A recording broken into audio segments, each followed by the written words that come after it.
You are dead to me, 'cause what you said to me cut so deep, and now you're dead to me. Dead to me, you were a friend to... Salut les Indés. Hayange, son château médiéval, son musée de la mine, son église, son parc du Haut-Fourneau, ses promenades le long de la Moselle, main dans la main, et ses réunions d'anciennes élèves qui tournent au drame policier. Oui, tel est le décor dans lequel Myriam Giacometti nous plonge avec son roman Une seconde d'inattention. Perle, journaliste talentueuse et ancienne chroniqueuse d'affaires policières non résolues, revient dans sa ville natale. Loin du stress de la capitale et avec la complicité de ses super copines, elle va enfin pouvoir se remémorer le bon vieux temps où le crime le plus grave, le plus crapuleux, le plus insupportable était de tricher lors d'un contrôle de maths. Et bien sûr, dans cette ville de la région Grand Est, plane encore l'ombre douloureuse d'un drame que même le cycle des années qui passent n'a jamais réussi à effacer des mémoires. La noyade tragique d'un enfant. D'ailleurs, à propos de cette affaire, Perle soupçonne une vérité cachée.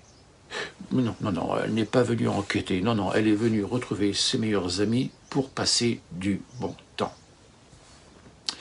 Oui, mais voilà que l'une d'entre elles, Sophie, semble avoir troqué son sourire insouciant de l'adolescente qu'elle était jadis, il n'y a pas si longtemps que ça, pour un regard de biche éperdue, mais aussi et surtout pour une culpabilité écrasante, masquée par une amnésie mystérieuse, digne d'un épisode de Faites entrer l'accusé. Et c'est parti. Le roman nous entraîne dans une enquête où chaque page tournée est un pas de plus vers la vérité. Entre les viennoiseries concoctées par l'autre copine, Caroline, Caro, pour les intimes, et les secrets à déterrer, notre Perle fait face à un dilemme. Croire en l'innocence de son ami ou accepter l'idée que même les meilleurs d'entre nous peuvent avoir un CV criminel. Perle, avec son flair de journaliste d'investigation, n'est pas sans rappeler la perspicacité de Miss Marple, ou enfin quoique son style et surtout son look soient infiniment plus séduisants que l'héroïne d'Agatha. Giacometti manie l'art du suspense avec la dextérité d'un chef étoilé maniant le couteau. Les personnages sont si bien décrits qu'on les imagine sans peine dégustant un pain au chocolat ou chocolatine, je ne sais pas m'engueuler avec d'autres personnes, dans l'arrière-boutique de la boulangerie, discutant entre filles des derniers potins ou de la meilleure façon de dissimuler un corps. Le récit, aussi fluide qu'un bon Bordeaux, nous fait dévorer les chapitres avec la gourmandise d'un enfant devant une crêpe au Nutella. Et les détails de la vie quotidienne, loin d'être indigestes, sont la cerise sur le gâteau, rendant l'histoire aussi réelle qu'une baguette croustillante. Loin de nous éloigner de l'intrigue, il nous immerge davantage dans l'histoire à la manière d'un roman de Siménon. Oui, parce que ces petits riens qui font le sel de la vie ajoutent une profondeur et une authenticité à l'ensemble, nous rappelant que derrière chaque façade se cache une histoire.